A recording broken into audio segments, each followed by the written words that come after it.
నా సాక్ష్యం వినని వాళ్ళు ఎవరన్నా ఉన్నారమ్మా? ఇక్కడ చేతులు ఎత్తండి. విన్నవాళ్ళు ఎవరు నుండి చేతులు ఎత్తండి. విన్నవాళ్ళు ఒక్కరు, అంతేనా? అట్లయితే చెప్పాల్సిందే. విన్నవాళ్ళు అనుకోండి, వినిందే ఎందుకులే బా అనుకుంటారు.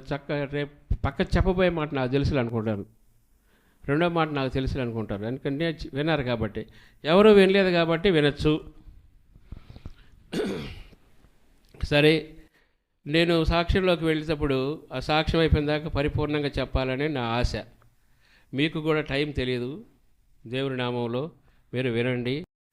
దేవుడు నా పట్ల చేసినటువంటి అద్భుత కార్యం మీకు చెప్తాను.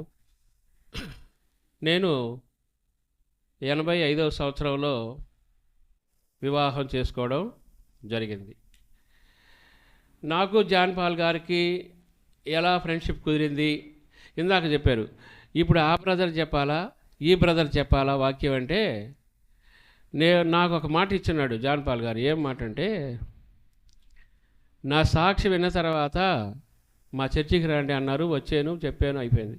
ఆ రోజు నాకు ఒక మాట చెప్పారు. ఆ మాట మర్చిపోయారో ఏమో. ఎప్పుడైనా మా సంఘానికి వచ్చి ఎప్పుడైనా ఏ సమయంలోనే నువ్వు వాక్యం చెప్పవచ్చు అని చెప్పి నాకు వాగ్దానం ఇచ్చాడు. ఇచ్చేసేయండి నాకు అప్పుడే తొలిసారిగా.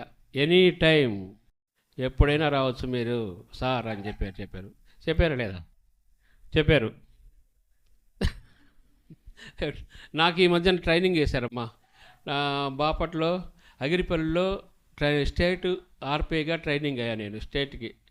స్టేట్ లెవెల్లో మేము ఆర్పీగా ట్రైనింగ్ అయిన తర్వాత ఈ డిస్టిక్ లెవెల్లో ట్రైనింగ్ ఇవ్వాలి. తిరుపతిలో 4 బ్యాచ్లకి ఇచ్చాను నేను. 4 బ్యాచ్లు అంటే అక్కడి నుంచి వచ్చిన తర్వాత అప్పుడు నేను 20వ తేదీ నైట్ ఎప్పుడు వస్తూ ఉండేవాడిని ఇక్కడికి, పాటూరుకి ఎప్పుడు వస్తుండేవాళ్ళం. అయితే ఈ ట్రైనింగ్ల వల్ల రాలేకపోయా. ఇప్పుడు అయిపోయినాయి. ఇప్పుడు ఇక నేను 20వ తేదీన తప్పనిసరిగా వస్తాను. ఎప్పుడన్నా ఏదైనా నాకు మీటింగ్ పడ్డప్పుడు రాలేను, ఏదైనా వర్క్ అయినప్పుడు. సరే, 85వ సంవత్సరంలో వివాహం అయింది. అప్పుడు నేను బాగా యంగ్, బాగా కుర్రవాడిని. ఇప్పుడు 60 సంవత్సరాలు ఈరోజు నా పుట్టినరోజు. జనవరి 26 నా పుట్టినరోజు. 60 సంవత్సరాలు పూర్తి అయిపోయినాయి. 61లోకి అడుగుపెట్టాను. సరే,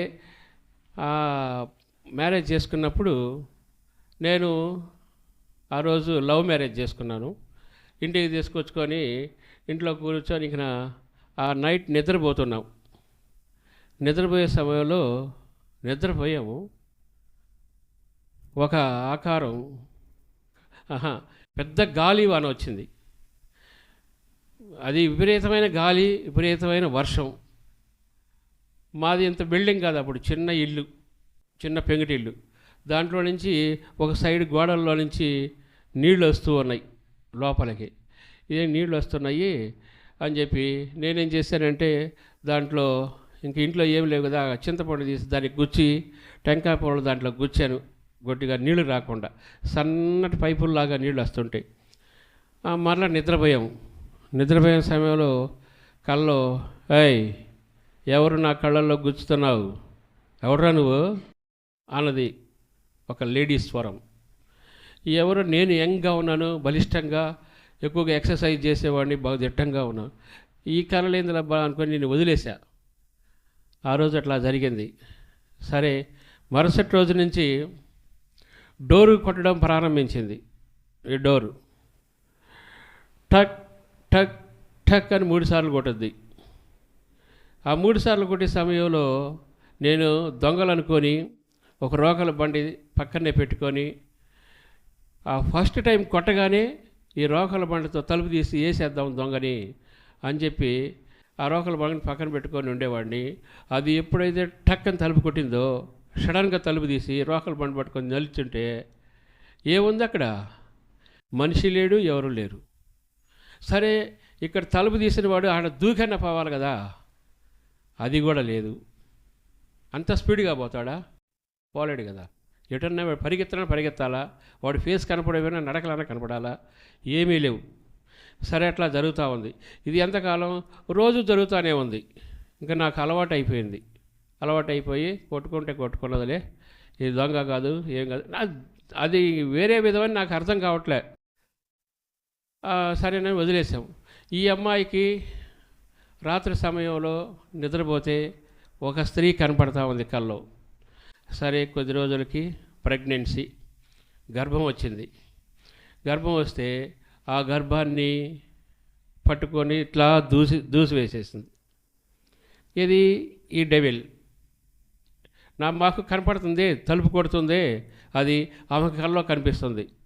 ఒక పెద్ద భయంకరమైన స్త్రీలాగా, ఆడమనిషి భయంకరంగా ఒక రాక్షస రూపంలో కనపడేదనమాట ఆమె కల్లో, తరుముకునేది. ఇట్లా జరుగుతూ ఉంటే అదే ఈ గర్భాన్ని ఇట్లా పట్టుకొని నెట్టేసిందంట. అబార్షన్ అయిపోయింది, ఇంట్లోనే అబార్షన్ అయిపోయింది. అట్లాగా 4 డెలివరీస్, 4 బిడ్డల్ని చంపేసింది. ఇట్లాగనే ఇంకా నేనేం చేస్తున్నాను, అంతాకి మన నెల్లూరు జిల్లా అంతా తిప్పుతూ ఉన్నా. పొడుగుపాడు, పామూరు, ఇంకెక్కడెక్కడ ఎవరెవరు తాయితలు వేస్తున్నారో, ఎవరెవరు మంత్రగాళ్ళు ఉన్నారో నేను తిరగని ప్రదేశం లేదు. ప్రతి ప్రాంతంలో ఆమెను తీసుకెళ్ళేది, తాయి తెప్పించేది, అక్కడ పూజలు చేయించేది, వచ్చేది. నేనేం చేస్తున్నాను, సంవత్సరంకి ఒకసారి ఐప్ మాలలో వేస్తాను. నేను నల్లగుడ్డలు ధరించి మాలలో వేసి శబరిమల పోతూ ఉంటా. అట్లాగా 18 సంవత్సరాలు వేస్తూ ఉన్నా నేను. ఈవిడేమైంది, గర్భం వచ్చినప్పుడల్లా ఇలా జరుగుతుంది. సరే నిద్రపోతే నా మీద ఒక పెద్ద ఆకారం పైన పడేది, అది గొంతు బీసుకేది. గట్టిగా గొంతు నలిగితే చచ్చిపోయి ఊపిరాడికి చచ్చిపోయేంత పని అయిపోయేది. పెద్ద పెద్ద పాములు నా ఒళ్ళంతా చుట్టుకునేది, పెద్ద పెద్ద పాములు. ఇంకా నిద్ర వస్తుందా, నిద్ర రాదు, భయం, ఒకటే భయం. నాకు కళ్ళు మూసుకొని నిద్రపోదామంటే ఇవి 2 పాములు, ఈ ఆకారం. ఇంకా నేనేం చేయాలి, అట్లా కళ్ళు తెరుచుకొనే ఉండేవాడిని. అట్లా ఉండి ఏకోజావున కళ్ళు మూతపడేది. అట్లాగా తెల్లవారేటప్పుడు. అప్పుడు నిద్రపోతే మరలా డ్యూటీకి వెళ్ళాలి కదా. ఉదయాన్నే నిద్రలేసి డ్యూటీకి వెళ్ళాలంటే డ్యూటీకి వెళ్ళిన తర్వాత అక్కడ పిల్లలకు పాఠాలు చేస్తూనే కళ్ళు అట్లా తూలిపోయేది. సార్ నిద్రపోతున్నారు అంటే మళ్ళా మొహం కడుక్కొని కూర్చునేవాడిని. ఎంత బాధ. ఈ నిద్ర ఎప్పుడు దాకా? 23 సంవత్సరాలు. 23 సంవత్సరాలు నాకు రాత్రిపూట నిద్ర లేదు. మీరు నమ్మతారా, నమ్మరా? నమ్మాలి. అనుభవించింది నేను. 23 సంవత్సరాలు నిద్ర లేదు. భయంకరమైన మళ్ళీ అప్పులు. సైతాన్ పడితే నీకు నిండా అప్పులు తేనెటీగల్లాగా పడతాయి, అది గ్యారంటీ. అప్పుల భారం, ఈ అప్పుల భారంతో నేను కావల్లో తిరగలేక ఆ స్ట్రీట్లో ఈ స్ట్రీట్లో ఆ గొంతులు తప్పించుకొని తిరిగేవాడిని. ఎవరు ఇక్కడ ఆడతారని భయపడేవాడిని. మొహం పీక్కిపోయి ఉండేది నిద్రలేక. నిద్రపోవాలంటే ఇదొక భయం. సరే గుడిలోకి వెళ్ళి గుడి పూజారి చెప్పా, ఏందయ్యా ఒక ఆకారం నా మీద పడుతుంది, నేను పాములన్నీ వస్తావన్నాయి, అసలు నిద్ర పట్టలేదు, ఇదేంది అంటే, ఏదో శనీశ్వరుడు నువ్వు నల్లచీమలకి చక్కెర వేయి ఒక 3 నెలలు, ఒక 6 నెలలు పారే నీళ్ళల్లో నీలం రంగు పూలు వదులు అని చెప్పాడు ఆయన. సరే ఇదేదో బాగుందని చెప్పి పూజలు చేస్తూ చెరువు దగ్గరికి వెళ్ళి చెరువులో కాలం వెళ్తూ ఉంటుంది. 6 నెలలు కాదు 2 నెలలు ఎక్స్ట్రా కూడా వదిలే. ఏం పోయిందా? పోలా. నీలం రంగు పూలు పోతానే ఉన్నాయి కానీ ఇది పోవట్లే. సరే చీమలకి చక్కెర ఇస్తూ ఉన్నా, మా ఇంట్లో వాళ్ళకి తెలియకుండా తింటానే ఉన్నాయి, ఇది పోవట్లే. ఎంతకాలం? 23 సంవత్సరాలు రోజు ఇదే. సరే సాయిపేటకి వెళ్ళాము, అక్కడ మాంత్రికుడు ఉన్నాడు, నీకు పెద్ద దుష్టశక్తి పట్టుకొని ఉంది, దాన్ని నేను తీసేస్తాను, దాన్ని విడుదల చేస్తాను, డబ్బులు అవుతాయి, 12,000 20,000 ఇట్లా డబ్బులు చెబుతా ఉన్నారు. సరే ఏ తాయి చేసినా ఏం చేసినా ఇంటికి తీసుకొస్తే ఆ పీకి అవతల పడేసి, వాడేం చేస్తారా, నువ్వు నన్నేం చేస్తారు, ఇద్దరు ఏం చేస్తారా అనేది. ఇంకా నేనేం చెప్పేది? పీకి తాగి తీసిరేసేది ఆమె. నేను 85 సంవత్సరంలో ఉదయగిరిలో ఒక ఇల్లు తీసుకున్నాను, 60 రూపాయలకి ఇచ్చారు. అక్కడ నిద్రపోవాలంటే నాకు భయం వేసేది. పక్కన పడుకొని ఉంది, నిద్రపోతే ఏమన్నా నన్ను రాయి తీసుకొని కొట్టినా, రోకల మంట తీసుకొని కొట్టినా, కత్తితో చంపేసినా ఇంక నేను చచ్చిపోతాను కదా అని నిద్రపోతే దయ్యమొక బాధ, ఈమె కూడా ఈ ఒంట్లోకి వచ్చి ఈమెమన్నా చేస్తుందని బాధ, భయం. ఎందుకంటే అది కూడా ఎందుకు చేస్తుంది అంటే, భార్య భర్తల సంబంధం ఉంటుంది. పెళ్లి చేసుకునే దేనికి? పిల్లలు కనడానికి, కుటుంబం వెళ్ళడానికి, అంతా చేయడానికి. ఆ పిల్లలు కలగాలంటే భార్య భర్త సంభోగం కావాలి కదా. ఆమెను అట్లా పట్టుకుంటేనే ఎవడరా నువ్వు నన్ను పట్టుకునేది అనేది. అట్లా తాగితేనే నేను ఏంది అనసూయ, నేను ప్రేమించి పెళ్లి చేసుకున్నావు, మనం సుఖంగా ఉండాలి కదా, ఆనందంగా ఉండాలి కదా అంటే, ఎవడరా నువ్వు, నీ ఎంత చూస్తా, నిన్ను అప్పులతో దండిస్తా, నీ సంగతి చూస్తా అనేది. నాకు అర్థమయ్యేది కాదు. మంచిగా ఉన్నాడు, మంచిగా మాట్లాడేది. ఒక్కోసారి ఆమె ఒంట్లోకి వచ్చేసి ఆమెను తాకనీయకుండా ఇది లోపల చేరి నన్ను బెదిరించేది. అందుకని భయపడేవాడిని. రాత్రి సమయంలో మనం ఇట్లా చేస్తున్నప్పుడు అది ఒంట్లోకి వచ్చి నన్ను చంపేస్తుందేమో అని చెప్పి భయపడి మాగన్నుగా ఉండేవాడిని. సరే, జరుగుతుంది, కాలం గడుస్తూ ఉంది. ముంగమూరు నుంచి ఒక మాంత్రికుడిని తీసుకెళ్తే మా ఇంట్లో ముగ్గేసాడు, ముగ్గులో కూర్చోబెట్టాడు.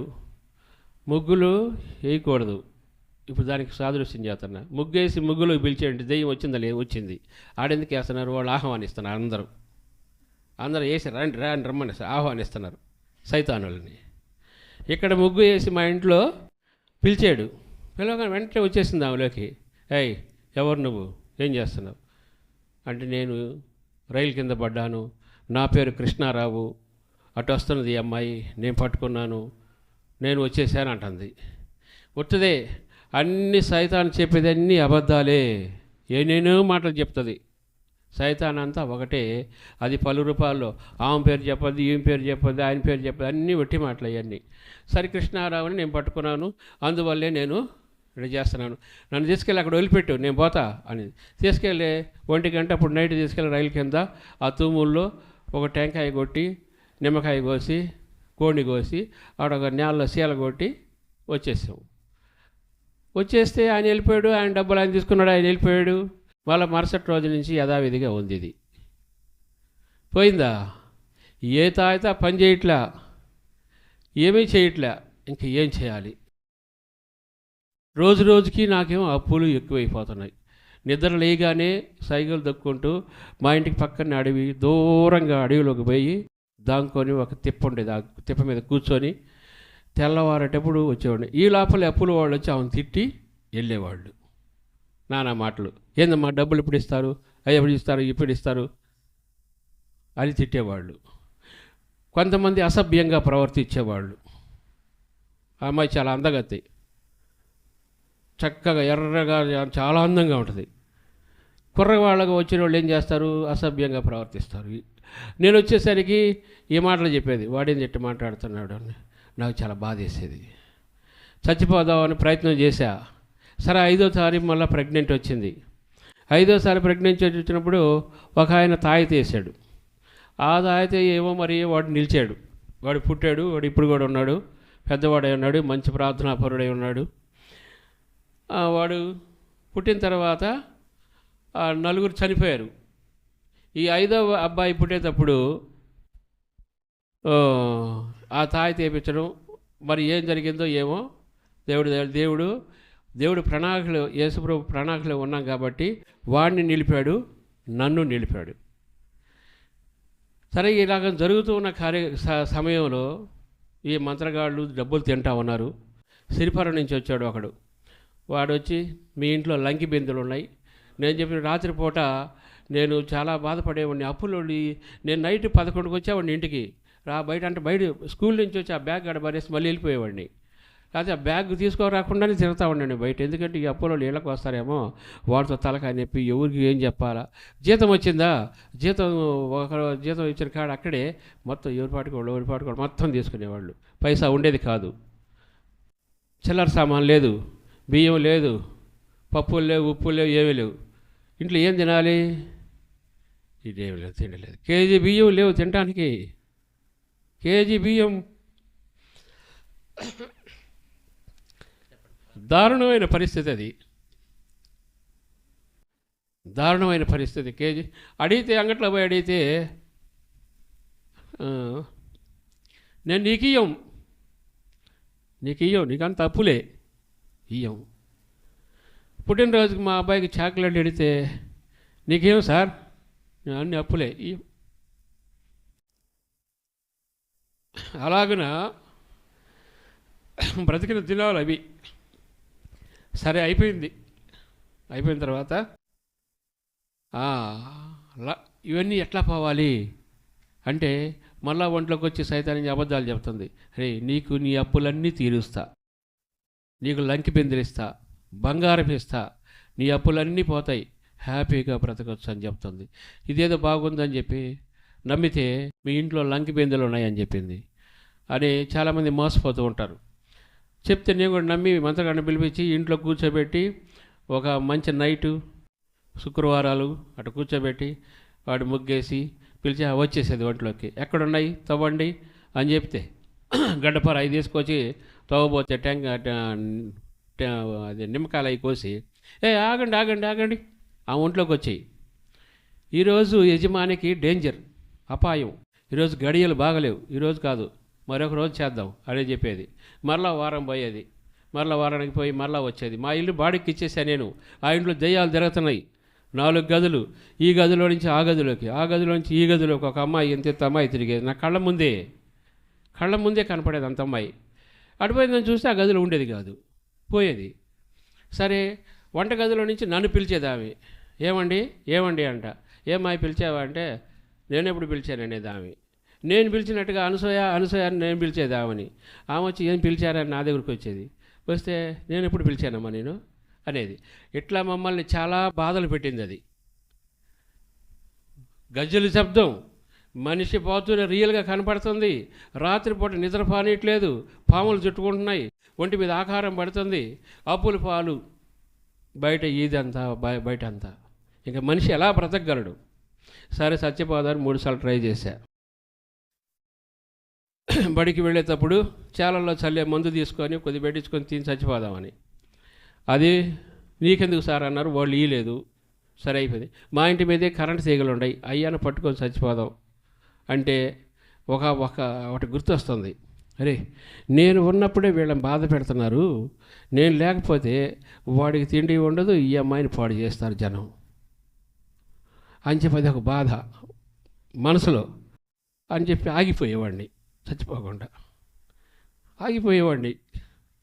సరే, ఈమెని బలవంతం చేసేటప్పుడు రాత్రి సమయంలో కానీ ఎప్పుడన్నా, నిన్ను చంపేస్తా, నువ్వు నాతో చాలా ఇదిగా ఉంటావు, చంపేస్తా నిన్ను, ఇప్పటికే మీ ఇంట్లో ముగ్గురిని తీసుకెళ్ళా, ఇప్పుడు నిన్ను చంపేస్తా, కానీ నా వల్ల కావట్లేదురా, ఏదో శక్తి అడ్డుపడుతూ ఉంది నిన్ను చంపాలంటే, ఏదో శక్తి, అదే ప్రభు హస్తం,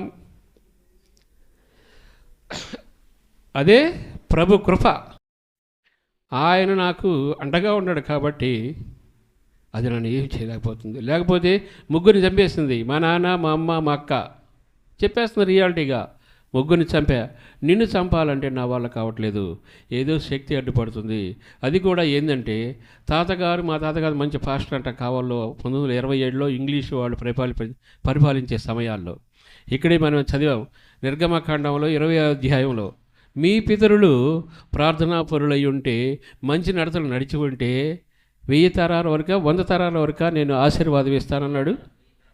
1000 తరాల వరకు అలాగ 2వ తరంలో నన్ను పట్టుకున్నాడు ఆయన. మా తాతగారు మంచి పాస్టర్, మంచి సేవ చేశారు. ఆ సేవ ఫలితంగా రామాయపట్నంలో ఆయన పేరు మీద ఒక ఊరు ఉంది, బెన్నీపాళెం, బెంజమిన్ ఆయన పేరు, బెన్నీపాళెం. యాకోబు బావులు తవ్వించినట్టుగా ఒక బావి తవ్వించాడు ఆ రోజుల్లో విశ్వాసులకి, బెన్నీ బావి అని రాశాడు. దాని మీద ఆనవాళ్ళు చెబితే క్రిస్టియన్ పేటలో కావాలో వాళ్ళు, నేను పోయి చూసి వచ్చాయి అన్నీ. ఇప్పుడు రామాయపట్నంలో ఇప్పుడు బెన్నీపాళెం అని ఉంది, ఆ ఊరు మా తాతగారి పేరే. ఆయన చేసినటువంటి సేవ చేసినటువంటి ఆనవాళ్ళు అయ్యి. ఇప్పటికి ఆ చర్చిలో మా తాతగారి ఫోటో, పెద్ద ఫోటో ఉంటుంది ఆడ. అయితే ఆ ప్రార్థనా ఫలితంగా నన్ను పట్టుకున్నాడు. అందుకని అది నన్నేం చేయలేదు, బాధ పెట్టాల్సిందే. కానీ సైతాను నన్ను చంపలేకుంది. ఎందుకని? ప్రణాళిక, నన్ను వాడుకోవాలి ప్రభు, మళ్ళీ ఆయన పనిలో నన్ను వాడుకోవాలి కాబట్టి. సరే అయిపోయింది. అదంతా మనకు తెలియదు. తర్వాత రోజుల్లో తెలిసింది, ప్రభువులోకి వచ్చిన తర్వాత తెలిసింది. ఒక పాస్టర్ గారు వచ్చి, నేను నల్లగుడ్డలు వేసుకొని ఉన్నా, దండలన్నీ వేసుకొని ఉన్నా, శబరిమల అయిపోతున్నా, అందరు తీసుకురావడం, బస్సులు తెచ్చుకొని టూరిజం తీసుకెళ్ళేవాడిని. ఆల్ ఇండియా, భారతదేశం అంతా తిరిగా నేను. అన్ని గుళ్ళు గోపురాలన్నీ తిరిగా. ఎక్కడ ఏమి లేదు, ఏం పవర్ లేదు వాటిల్లో. అప్పుడు ఆ సమయంలో వచ్చాడు ఈయన ఆల్ఫ్రెడ్ గారని పాస్టర్ గారు వచ్చి, నిన్ను దేవుడు పిలుస్తున్నాడు,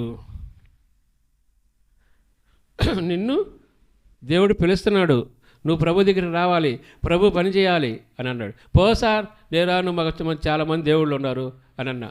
కాదయ్యా, మీ తాతగారు చేసిన ప్రార్థన ఫలితంగా దేవుడు నిన్ను పిలుస్తున్నాడు, నువ్వు రావాలి, ఎప్పటికైనా వస్తావు అన్నాడు. ఆయన అట్ట పంపించేశాను. కొన్ని దినాలైతే ఏం జరిగింది? ఇప్పుడు ప్రభు పిలవడం, ఆయన దగ్గర రావడం, ఆయన పని చేస్తున్నా లేదా? ఆయన ప్రణాళికలో ఉన్నాం కాబట్టి. అది కూడా నిన్ను నేను చంపలేకుండాను అంటుంది మధ్యలో. సరే, ఆ లంకి బెందులు అట్లా చేసి కాల మేము బాడిగింట్లోకి వచ్చిన తర్వాత, అట్టగా సార్ వీడేం చేస్తున్నాడు, ఆదివారం 2000 రూపాయలు మాంసం, చేపలు అన్నీ తీసుకొని మందు కొట్టేసి వెళ్ళిపోతున్నాడు. ఇట్లా నా దగ్గర డబ్బు తినేస్తున్నాడు మాంత్రికుడు. ఈ లంకి బెందులు లేవు, ఏమీ లేవు. తర్వాత పక్క బాడిగింట్లోకి వచ్చిన తర్వాత ఇక్కడ చేద్దాం అన్నాడు. ఒక బిందె, చిన్న బిందె తీసుకొని దాని మీద పసుపు నీళ్ళు పోసి, దాని మీద టెంకాయ పెట్టి, దానికి కళ్ళు ముక్కులు అన్నీ వేసి, దాని మీద జాకెట్ పెట్టి, కలిసిలాగా పెట్టి, ఒక వారం నెల ఇది పూజలు చేద్దాం, దీని నిండా గోల్డ్ వచ్చేస్తుంది అన్నాడు. సరే చేయమన్నా, చేసాడు. గోల్డ్ లేదు, ఏం లేదు, మొత్తం నీళ్ళే ఉన్నాయి దాంట్లో, ఏమి లేదు. అట్లా ఆ మోసం చూడండి ఎట్ట చేసిందో. సైతాను అక్కడ నీకు లంకి బిందెలు ఇస్తానంది, ఇక్కడికి వచ్చి ఇక్కడ చేపిస్తే ఇక్కడ ఇస్తానంది, అప్పులను తీరుస్తానన్నది, నేను బాగు చేస్తానన్నది.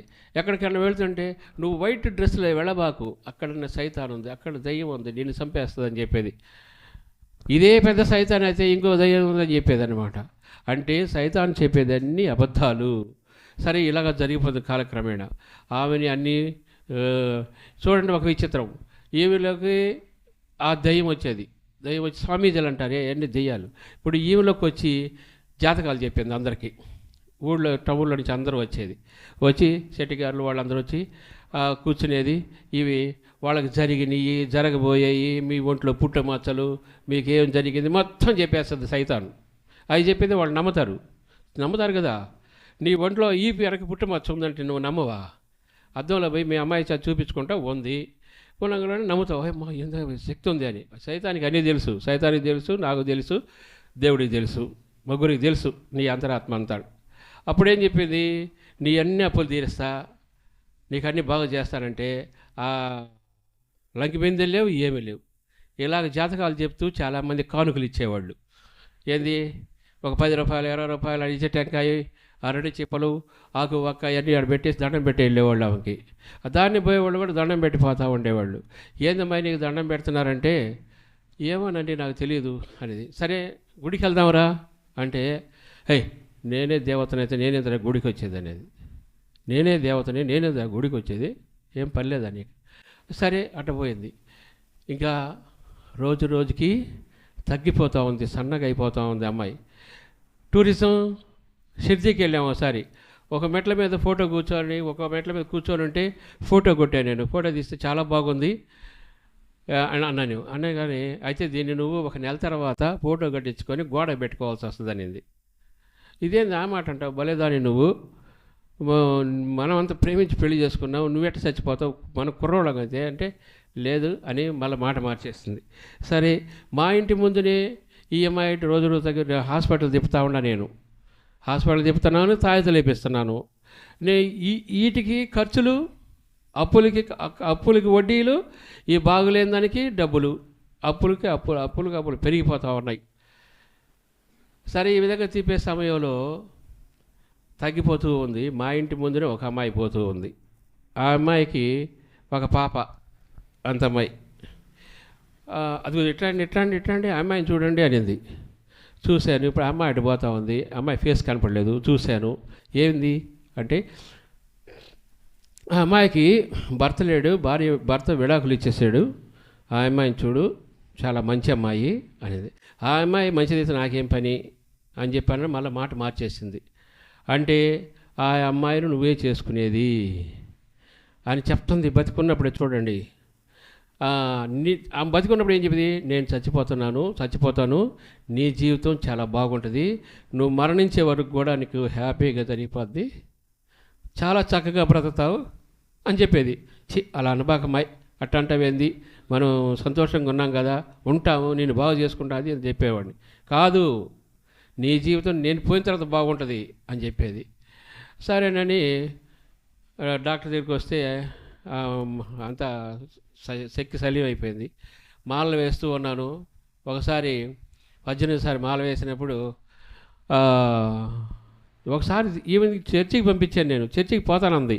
ఒక 3 నెలలు 6 నెలలు పోయిన తర్వాత బాగా అయిపోయింది ఆమెకి, దయ్యం లేదు. తర్వాత 3 నెలలు పోగా నేనేం చేశాను, నేను రానమ్మా చర్చికి, నాకు చాలామంది దేవుళ్ళను మళ్ళీ మాలేసాను. నేను ఆ మాలేసేసరికి ఆమె మాలేసుకుని మళ్ళీ ఆమె పూజల్లోకి వచ్చేది. ఆ దెయ్యం పోయిందే మళ్ళీ అటాక్ అయ్యేది, మళ్ళీ ఒంట్లోకి వచ్చేసేది. అలాగా జరిగిందనమాట. నేను పోకుండా ఉండేసరికి నేను పిలిస్తేనే రాడా అని చెప్పి ప్రభు ఏం చేశాడంటే, ఒక దినాన కల్లో రాత్రి సమయంలో మధ్య ఆకాశంలో కనపడి 2 చేతులు దాచి, చూసారా ఇందాక యెషయా గ్రంథంలో చెప్పాం, 2 చేతులు దాచి పిలుస్తున్నాడని. అలాగ 2 చేతులు దాచి నా యొద్దకు రా అన్నాడు నన్ను. ఉదయాన్నే చెప్పా, అమ్మాయి అనుస దేవుడు నన్ను పిలిచాడు అంటే, రా నువ్వు కూడా చర్చికి రా అని చెప్పేది. నేను రానిపోవమ్మ, మా చాలామంది దేవుళ్ళు ఉన్నారని అడ్డం కొట్టాను. నేను అడ్డం కొడితే ఏమైంది, ఆమె చనిపోవడం జరిగింది. నేను మాట వినకుండా పోయాను. ఏం చేసింది, రోజులో క్షీణం అయిపోతుంది. ఇంట్లోకి వచ్చి కూర్చున్నాము, 15 మాలేసాము. అప్పుడు పటాలన్నీ తగిలించున్నాను నేను. ఇది ముఖ్యమైన పాయింట్ వినాలి మీరు. వెంకటేశ్వర స్వామి, శివుడు, కలుగోళమ్మ, పోలేరమ్మ, బోలారమ్మ, క్షుద్ర దేవతలు అన్నీ ఉండేది ఇంట్లో. అప్పుడు పూజలు కదా. ఏమికి ఆయన పిలిచినా నేను దేవుడి దగ్గరికి పోలేదు కదా. అప్పుడు యేసు ప్రభు ఏం చేశాడంటే దాన్ని భయపెట్టాడు. ఏదేన్ని? సైతాన్ని. ఉన్న విషయం వాస్తవం చెప్పేయమని. అపోస్తుల కార్యాలు 16వ అధ్యాయంలో ఏముంది, 17-18 వచనాల్లో పుతోను అనే దెయ్యం ఏం చేస్తుంది, సాటింపు చేస్తుంది. పుతోను దెయ్యమే చెప్పొద్దు అందరికీ, ఆ దేవుడు వచ్చున్నాడు, ఆయన మాట వినండి అని. అట్లాగనా నా జీవితంలో జరిగింది. వీళ్ళందరికీ పటాలు ఉన్నాయి. అప్పుడు ఆమె ఏం చేసిందంటే ఒక రోజున దగ్గరికి తీసుకొని నన్ను గట్టిగా వాటేసుకొని, నాలో ఉన్న దెయ్యం నన్ను తీసుకెళ్ళిపోతుంది, నేను చనిపోతున్నా, నువ్వు అబ్బాయి జాగ్రత్త, వాడిని బాగా చదివించు, వాడికి ఉద్యోగం వచ్చేటట్టు చెయ్యి, జాగ్రత్తగా ఉండండి, జాగ్రత్త జాగ్రత్త అని 3 సార్లు చెప్పింది. నువ్వు నన్ను బాగా చూసావు, నువ్వు చూడలేదని చెప్పను, కానీ నాలో ఉన్న దైవం నన్ను తీసుకెళ్తుంది, జాగ్రత్త అని చెప్పింది. కాదులే, నీకేం కాదులే అని చెప్పి నేను చెప్పాను. కానీ అటు తిరిగి అది అయిపోయిన తర్వాత ఈ స్టేట్మెంట్ చెప్పింది. మరుసటి రోజున దైవం ఏం చెప్పింది, వీళ్ళందరికీ మొక్కితే నేను పోను. ఆమెలోకి వచ్చి చెప్తుంది, వీళ్ళందరికీ మొక్కితే నేను పోను, నేను పోవాలంటే యేసు ప్రభు కన్నీటి ప్రార్థన చేస్తే పోతా, లేదంటవా నిన్ను కూడా ఈమెను కూడా తీసేస్తా. ఇప్పటికే మీ ఇంట్లో చూడండి, ఇప్పటికే మీ ఇంట్లో 3 తీసుకెళ్ళా, మీ నాన్న, మీ అమ్మ, మీ అక్క. ఇప్పుడు నువ్వు వినలేదా, ఈమెను కూడా తీసుకెళ్తా అని అన్నది. అప్పుడు నాకు ప్రభు ఏంటో తెలీదు. దాన్ని బూతులు తిట్టి పో అని వదిలేశా. అటు తిరిగి పడుకుందామి. ఉదయాన్నే అట్ట ఏగోజానట్టు తిప్పితే ప్రాణం పోయింది, చనిపోయింది. అయితే అది నవంబర్ మాసం. ఇంట్లో అన్నం వండి పెట్టేవాళ్ళు లేరు, వాడికి నాకు లేరు, ఎవరన్నా పెట్టాలా? నేను స్కూల్కి పోవాలి, వాడు కాలేజీకి పోవాలా, వాడి బీటెక్ చదువుతున్నాడు. పని మనిషిని పెడితే ఆమె ఒకరోజు వస్తుంది, ఒకరోజు రావట్లే. ఆ అమ్మాయి ఇష్టానుసారంగా వస్తుంది. ఆ పాస్టర్ గారు వచ్చి, అయ్యా ముందు నుంచి చెప్పేవాడు, నువ్వు దేవుని దగ్గరికి రా, వాక్యం చదువు, చదువుకున్న వాడివి, బాగా గ్రహిస్తావు, నువ్వు బాగా ఫలిస్తావు, రాయ్యా రాయ్యా అని పిలిచేవాడు. నేను వినేవాడిని కాదు, ఈ మాలలో వేస్తూ తిరుగుతుండేవాడిని. తర్వాత ఆయన ఇప్పుడైనా మీకు మా చర్చిలో ఒక అమ్మాయి ఉంది, మంచి విశ్వాసి, అమ్మాయిని మాట్లాడతానయ్యా, మీకు ఇంట్లో అన్నం వండి పెట్టాలి కదా, ఇంట్లో అన్నీ చూడాలి కదా అని అన్నాడు. సరే ప్రభు దగ్గర సరే అయిన తర్వాత ఆమెని ఎత్తుబడి చేసాం. ఇది మళ్ళీ చెప్దాం. ఆమెను ఎత్తుబడి చేసాం. ఎత్తుబడి అయిపోయిన తర్వాత బంధువులందరూ వెళ్ళిపోయారు. మేము అబ్బాయి నేను ఇంట్లో కింద పడుకున్నాం. నేను కింద పడుకున్నాడు, సోఫాలో పడుకున్నాడు. మళ్ళా దెయ్యం మీద మా మావి పడిపోయింది రాత్రి. నాకు తెలుసు నన్ను బతకనేదని నేను మేల్కొని మామూలుగా మేల్కొని ఉన్నాను. వాడి మీద పడి వాడిని చంపబోతూ ఉంది. వాడి 1 గంట నిద్ర లేచి, నాన్న అమ్మలో ఉన్న దయ్యం నా మీద పడుతుంది. నేను చెప్పేవాడు పుట్టినప్పటి నుంచి, రే మీ అమ్మలో దయ్యం ఉంది, నేను స్కూల్కి వెళ్ళినప్పుడు ఆమెను నువ్వు రెచ్చగొట్టబాక, కొట్టేస్తుంది నిన్ను, చాలా జాగ్రత్తగా ఉండాలి అని చెప్పేవాడిని. వాడు జాగ్రత్తగా మేలుకి మాట్లాడుతుండేవాడు. ఇప్పుడు నా మీద పడుతుంది నాన్న, ఎట చేయాలని వాడు భయపడి జ్వరం వచ్చేసింది వాడికి. అప్పుడు నాకు భయం వచ్చేసింది, నేను వీడిని కూడా పోగొట్టుకుంటానేమో, నేను కూడా చనిపోతానేమో అని భయం వచ్చేసింది. ఇద్దరం కలిసి మరుసటి రోజు చర్చికి వెళ్ళాం.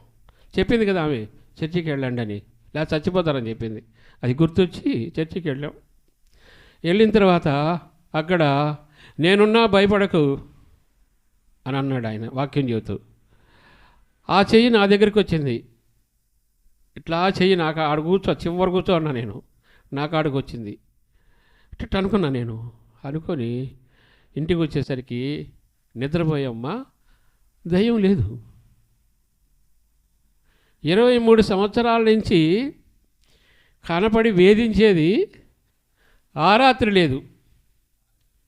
ఒక్కరోజు పోయా నేను, ఆ రాత్రి లేదు. ఇక అక్కడి నుంచి హాయిగా నిద్ర వస్తూ ఉంది. మాకేం కనపట్ల, యేసుప్రభు కనపడుతున్నాడు. నన్ను పిలవండి, నా కుమారుడిని అయితే 12 మంది శిష్యులతో వెంట పెట్టుకొని నన్ను యేసు అని పిలువు, నన్ను వెంబడించు అని చెప్తున్నాడు. నాకైతే వచ్చి కూర్చున్నాను, టీవీ పెట్టాను. టీవీలో నాలో అల్లకల్లోలంగా ఉన్న ఆ ప్రశ్నలకన్నిటికీ సమాధానం చెప్తున్నాడు ఆయన, ఎవరు వాక్యం చెబుతూ. ఎక్కడ చెప్తున్నాడు ఏమో ఆయన, కానీ నాకు సమాధానం చెప్తున్నాడు. ఇది అసలైన సత్యం అనుకున్నా నేను. ఇది అసలైన సత్యం, దేవుడంటే నేను అని నమ్మాను. ఆ రోజు నుంచి అద్భుతాలు నా పట్ల చేస్తున్నాడు. అద్భుత కార్యాలు చూస్తూ ఉన్నా నేను. సరే, రెండవ వివాహంలోకి వస్తున్నాం. అయిపోయింది ఆ కర్మ, ఇవన్నీ అయిపోయినాయి. చర్చికి వెళుతున్నాం. వెళ్ళే సమయంలో ఈయన అడిగాడు పాస్టర్ గారు, ఒక అమ్మాయి ఉంది చేసుకుంటావా అని ప్రార్థన చేసుకున్నా నేను. ప్రార్థన చేసుకొని అడిగా దేవుడిని, ప్రభువా వీడిని చూస్తుందా నన్ను చూస్తుందా ఏమో నాకు తెలియదు, మీరు చేసుకోమంటే చేసుకుంటా అని చెప్పి అని ఎస్ నో అని చీట్లన్నీ రాసి, చాలా చీట్లు చేసి ఆ ప్రభు పాట ఒకటి పెట్టి ప్రార్థన చేసి తీసా. ఎస్ అని వచ్చేసింది. అవునా, చేసుకుంటాను సార్ అన్న నేను. ఆ అమ్మాయికి కూడా ప్రార్థన 40 దినాలు ఉపవాసాన్ని ప్రార్థన చేసేది ఆమె, నాకు తెలిసి తర్వాత చెప్పింది. అవును, ప్రార్థన చేస్తే ఆమె కూడా అతన్ని వివాహం చేసుకో, నీ గుడారం నేను నిలబెడతాను అని చెప్పాడు. ఆమె భర్త లేక సమాజంలో అవమాన పాల్పడుతుంది బిడ్డను పెట్టుకొని. మంచి ఆస్తిపరుడు, మంచి సౌండ్ పార్టీ కావాలో వాళ్ళు, కానీ అవమానాలు. నీ గుడారాన్ని నేను నిలవబెడతాను అన్నాడు ఆమెకి. సరే ఒప్పుకున్నాం, పెళ్లి చేసుకున్నాం. చాలామంది పాస్టర్లు, చాలామంది పెళ్లి చేసుకున్నాం, అది వివాహానికి వచ్చి అమ్మాయిని చూసేవాళ్ళు ఆ బిడ్డని వదిలిపెడితే చేసుకుంటామని చెప్పేవాళ్ళు. ఆ బిడ్డని మీ అమ్మమ్మ వాళ్ళ దగ్గర, మీ అమ్మ వాళ్ళకి అడబెడితే నువ్వు వస్తే నేను చేసుకుంటాం, ఆ బిడ్డ మాత్రం మాకు వద్దనేవాళ్ళు అంట. నేనేమన్నాను, ఆ బిడ్డ నాకు కావాలన్నా నేను. ఎందుకని, నాకు ఆడపిల్లలంటే ఇష్టం, నాకు లేరు, నేను చాక్కుంటా అని చెప్పి నేను అడిగా. అది వాళ్ళకి చాలా ఇష్టమైంది. తల్లి బిడ్డ నేను సాక్కుంటా, అమ్మాయిని సాక్కుంటా అని చెప్పి తీసుకున్నాను. ఇప్పుడు బ్రహ్మాండంగా ఉంది. వాళ్ళ తండ్రి కూడా తెలియదు ఆ అమ్మాయికి. ఆ తండ్రి అది కూడా తెలియదు. నా దగ్గర అంతగా పెరుగుద్ది. ఇప్పుడు డిగ్రీ కంప్లీట్ అయిపోయింది. మా వాడికి డిగ్రీ అయిపోయి ఇప్పుడు బీపీడీ అయిపోయి వాడు డిఎస్సికి ప్రిపేర్ అవుతున్నాడు. మంచిగా ప్రార్థనలో ఉంటారు. ప్రార్థన, ఇల్లు, ఈ తప్ప ఇంకేం తెలియదు వాళ్ళకి. అలాగా పెరుగుతున్నారు. ఇదంతా దేవుని ప్రణాళిక. ఆయన ప్రణాళికలో ఉన్నాం కాబట్టి ఆయన ఈ కుటుంబాన్ని నిలబెట్టేది. తర్వాత ఈ రెండు ప్రాణాన్ని, నా ప్రాణాన్ని, నా బిడ్డ ప్రాణాన్ని కాపాడేదానికి ఈ అమ్మాయిని తీసుకొచ్చి పెట్టాడు. ఈ అమ్మాయి ఆషామాషిగా ఉండే విశ్వాసాలు కాదు, చాలా బలమైన విశ్వాసి, చాలా బలమైన ప్రార్థనా పరురాలు. నేను ఆయన పెళ్లి చేశారు. పెళ్లి చేసిన మొదటి నైట్ చెప్పా, మా వైకుంఠపురం మా ఏరియా అంతా ఆ అమ్మాయిని చంపేశాడు, ఈ అమ్మాయిని డబ్బున్న అమ్మాయిని చేసుకున్నాడని పుకారు పెట్టించారు. పుకారు పెట్టేసి ఈ అమ్మాయికి చెప్పా, అమ్మా నా స్టోరీ ఇది, ఇప్పుడు చెప్పిన సాక్ష్యం అంతా చెప్పా. మొదటి రోజు నైట్ అమ్మాయికి చెప్పి, ఈ విధంగా జరుగుద్ది, నీకు కూడా కనపడుద్ది, అది భయపడద్దు, జాగ్రత్త అంటే ఆయన ఇది బలమైందని దేవుడు ఏం తీసుకొచ్చి పెట్టాడు, బలమైన విశ్వాసం తీసుకొచ్చి పెట్టాడు. వీళ్ళు ఇప్పుడిప్పుడే వచ్చేళ్ళు మళ్ళీ తొట్టిల్లు పడిపోతారు ఈ అబ్బాయి ఈయన అని బలమైన ప్రార్థనా పరురాలని ఇంట్లో పెట్టాడు. అప్పుడు చెప్తే, నేను 40 దినాలు ఉపవాసం ఉండి సేమ్ ఇలాగనే మా కుటుంబంలో జరుగుతుంటే దాన్ని ప్రభు ద్వారా తరిమేసినటువంటి ఆనవాళ్ళు నాకున్నాయి. నేను ఎప్పుడు ప్రార్థనలో ఉంటా, నన్ను ఏమీ చేయలేదు అని అన్నది అమ్మాయి. అట్టయితే ఎస్ అని చెప్పి అనుకున్నాము. వదిన ప్రార్థన చేస్తూ ఉంది. చుట్టూ పెద్ద పాము వచ్చి పైన నిలబడిందంట. చుట్టూ ఆయన మంట పెట్టేశాడు అమ్మాయి చుట్టూ. ప్రభు ఆ మంట దెబ్బకు తట్టుకోలేక వెళ్ళిపోయిందంట. చెప్పింది నాకు రెండు సార్లు కనపడ్డది. 2 సార్లు నన్ను ఏమీ చేయలేకపోయింది. ప్రార్థన చేస్తున్నాను, ప్రభు వచ్చి ఒకసారి దాన్ని అట్ట నెట్టేశాడు. 2 సార్లు జరిగింది అని ఆ అమ్మాయి అంత ప్రార్థనలో ఉంటుంది. కాబట్టి ఈ కుటుంబంలో ఈ 2 ప్రాణాలను కాపాడాలంటే ఆమెను తీసుకొచ్చి మా కుటుంబంలో పెట్టాడు. అందుకని ఇప్పుడు మేము ప్రార్థనలో బాగా నేనన్నా ఆమె ఏం చేస్తుందంటే, ఇప్పుడు అన్నం వండిద్దా, కూర చేస్తుందా, మళ్ళీ బైబిల్ తీసుకొని చదువుద్ది, మళ్ళీ ప్రార్థన కూర్చొని బెడ్రూమ్లో ప్రార్థన చేస్తూనే ఉంటుంది. మళ్ళీ 10 గంటలకు చర్చికి వెళ్తుంది, అక్కడ ప్రార్థన చేస్తుంది. మళ్ళీ నైట్ గుడికి ఉంటే అడిగేది. ఇక ఇంటి పక్క వాళ్ళతో ఇట్లా మాట్లాడే సమస్య లేదు. ఈమె ప్రవర్తన చూసి ఈమె సువార్త చెప్పకుండానే ఇంటి ముందు అవి చర్చికి వచ్చింది. చెప్పండి, యేసుప్రభు అంటారు కదా, మిమ్మల్ని చూసే ఎదుటివారు రావాలి అంటాడు. మీరు చెప్పబల్లే, మిమ్మల్ని చూసే రావాలి. మనం బయట పక్క ఇంటికి పోయి వాళ్ళ దగ్గర బారాగా ఆడుతున్నాం అనుకోండి, ఏమేమి విశ్వాస అబ్బా, ఇవి మా చర్చిలో ఉండే అదే పని చేస్తుంది. పక్కింటి వాళ్ళతో బారాగా ఆడుతుంటుంది, బారాగా ఆడద్ది, వాళ్ళు చెప్పి నీ చేస్తా. కానీ మా వాళ్ళకి ఆ తీరికే లేదు. ఉంది సమయం, ఆ సమయాన్నంతా దేవునికే ఇస్తుంది. అవి ఉండే సమయం అంతా దేవునికే. అలా ఉండబట్టే మేము మమ్మల్ని పట్టుకున్న సైతాన్ని వదలగొట్టేందుకు దేవుడు ఈ కుటుంబంలో పెట్టాడు. ఎప్పుడు ప్రార్థన చేయకపోయినా ఇప్పుడైనా సరే నిద్రపోయే సమయంలో ఉదయం కానీ ఎప్పుడు కానీ ప్రార్థన లేదు అన్నామంటే నాకు నైట్ మళ్ళీ అది కనపడుతుంది. పౌలు గారికి ఎలా ముళ్ళు పెట్టాడో అలాగ నాకు ముళ్ళు పెట్టాడు. ఎప్పుడు ప్రార్థనలోనే ఉండాలి. ఏ సమయం ఎక్కడ పోయినా సరే ప్రార్థన చేసి పడుకోవాలి. ఇలాగన ఆ అమ్మాయిని చేసుకున్న తర్వాత, ఇదమ్మా అసలు స్టోరీ, నేనేం చంపలేదు, ఆమెకి గాలి సైతాన్ని పట్టింది, ఇట్లా జరిగింది కానీ వీళ్ళు ఎడ చేస్తున్నారు. సరే, ఆమె మొదటి భార్య బతికున్న రోజుల్లో మా ఇంట్లో నుంచి మధ్యరాత్రి అప్పుడు కళ్ళారా వాళ్ళే చూశారు. బయటికి వెళ్ళాలి, బాత్రూమ్కి వెళ్ళాలంటే ఇప్పుడు ఆ రోజుల్లో బాత్రూమ్ పక్కనే బయటికి వెళ్ళేవాళ్ళు అనమాట. ఆరు బయటికి ఒక ఫారెస్ట్ ఉంటే వెళ్ళేవాడు పక్కనే. 1 గంట అప్పుడు లేచి ఈ అమ్మాయి పోతూ ఉంది. అక్కడ గొర్రెలు కాసుకునే గొర్రెలు కాపరి నాకు స్నేహితుడిగా ఉండేవాడు. వాడు చూసి ఈ అమ్మాయి సరే టాయిలెట్ వచ్చింది, పోయిన అమ్మాయి రావాలి కదా, రాలేదేంది ఎంతసేపటికి అని చెప్పి నాకు వచ్చి చెప్పడానికి వచ్చాడు. కానీ ఇక్కడ మంచంలో ఉంది ఆ అమ్మాయి. నైటు అర్ధరాత్రి 1 గంట సమయంలో పోయిన అమ్మాయి తిరిగి రాలా, ఈమె పోయింది కానీ తిరిగి రాలా. అతను ఏం చేశాడు, నాకు వచ్చి ఈ అమ్మాయి ఏదో తప్పు చేస్తుంది, వినయ్కి చెప్దామని చెప్పి నా కాడికి వచ్చాడు. కానీ ఇంట్లో నేను ఆశ్చర్యపోయి, ఏం సార్ వినయ్ ఇట్లా జరుగుతుందంటే, అదేనయ్యా నేను కొట్టుకునేది, నాకు జరిగేది అదే సమస్య అని చెప్పేది. అట్లాగా ఎదుటింటి అమ్మాయి కూడా చెప్పింది.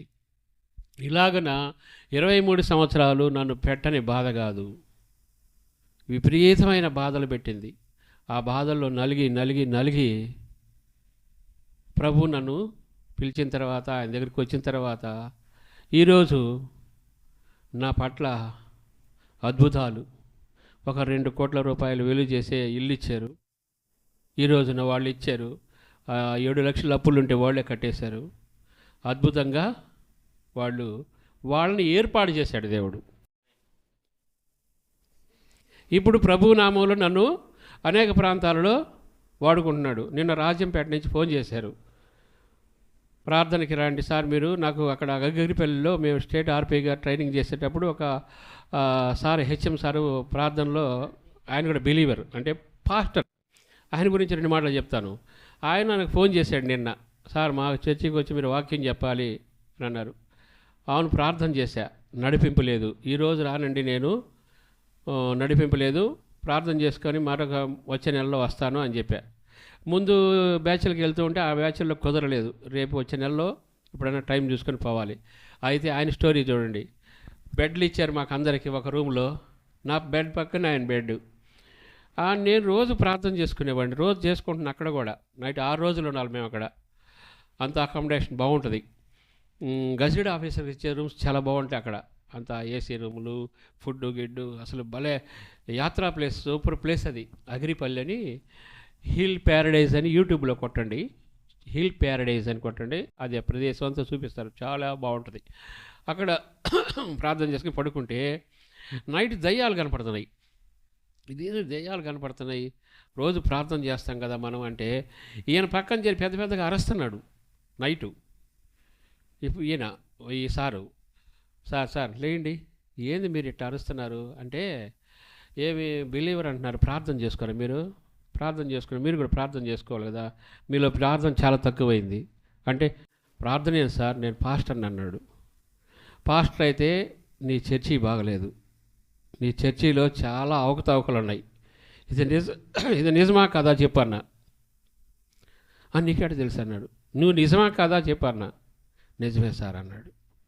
కేసులు పెట్టుకొని ఉన్నాం సార్, కోర్టుకు పోయింది, కేసుల్లో ఉన్నాం, గొడవలుగా ఉన్నాయి అని అన్నాడు.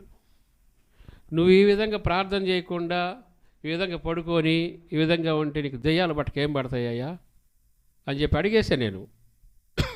అది ఆయనకి నా విషయాన్ని చెప్పాడే, బాగా దేవునిలో ఫలిస్తున్నట్టు ఉంది అనే ఆలోచనకు వచ్చి వాక్యం చదువురా అని పిలుస్తున్నాడు. సరే వస్తానని చెప్పాను నేను. దేవునిలో ఉన్నవాళ్ళు ఎలా ఉండాలి, ఎప్పుడు ప్రార్థన చేయాలి, దేవుడిని మరవచ్చా, ఏ ప్రాంతానికి వెళ్ళినా ప్రార్థన చేయాలి, ఎక్కడ ఉన్నా ప్రార్థన చేయాలి. ఎగ్జామ్స్ డ్యూటీ చేసినా కూడా ప్రార్థన చేసి బిగిన్ చేస్తాను నేను. నా సీట్లో పోయి కూర్చున్నప్పుడు ప్రార్థన చేసి కూర్చుంటా. ఏదైనా ప్రారంభించేటప్పుడు ప్రార్థన చేసి చేయాలి. ఇల్లు కట్టుకో, ఏదైనా చేయి. ఇది అసలు చేయకుండా నీ ఇష్టానుసారంగా జరుగుతుంటే ఏడాది వెళ్ళి పోయింది దెయ్యాలని వచ్చి వాళ్ళ సమకూరుతాయి. అట్లాగా దేవునిలో ఉన్నవాళ్ళు కూడా చాలామంది నామకార్థంగా ఉంటున్నారు. నామకార్థంగా ఉంటే మైనస్, మనకే మైనస్ జరగకుండా, అంటే చాలా నష్టం జరగకుండా చూసుకోండి. ఎప్పుడూ ప్రభువుని వెంబడించాలి. తర్వాత వాళ్ళు ఒక గృహం ఇవ్వడం జరిగింది. ఆ గృహాన్ని కింద 8 రూములు, పైన బిల్డింగ్ మళ్ళీ నేను కట్టాను ఒక 20 లక్షలతోటి. ఇప్పుడు మళ్ళీ కడుతున్నా. కింద 8 రూములు తీసేసి కాలేజీ స్టూడెంట్స్ కానీ ఇచ్చేస్తుంటే దాన్ని తీసేసి ఇప్పుడు మళ్ళీ 2 పోర్షన్లు చేసి పెద్ద పోర్షన్స్ 2 అయినాయి. మన చర్చి వాళ్ళే ఫిలప్ అయిపోయి ఉన్నారు. మాకు కావాలన్నా వాళ్ళకి కట్టం కూడా ఇచ్చేస్తాం. ఇంకో 2 నెలలకు అయిపోద్ది. పని జరుగుతూ ఉంది. అలాగున ఆ రోజు కేజీ బియ్యం లేవు, చాక్లెట్లు లేవు. ఈరోజు వాళ్ళు పిలిచి ఇస్తున్నారు. అన్నారా అన్నా సార్ రండి, ఏం కావాలి తీసుకోండి అన్నారు. ఇప్పుడు అంటే ఎండిపోయినటువంటి ఎముకలు ఏమైనాయి, లెక్కింప సఖ్యం కానీ సైన్యమైంది, మహాసైన్యమైంది. ఎండిపోయిన నా జీవితం అయింది, ఎండిపోయిన జీవితం ఏమైంది? చిగురింపజేసి మరలా మహావృక్షంగా తయారైంది. అలాగా దేవుడు మన పట్ల అన్ని కార్యాలు చేస్తాడు. మీరందరూ కూడా దేవుని నమ్మండి, నమ్మారు, వెంబడించండి, లేఖనాలు చదవండి, ఆయన ఆశ్రయిస్తూ పోతూ ఉండండి.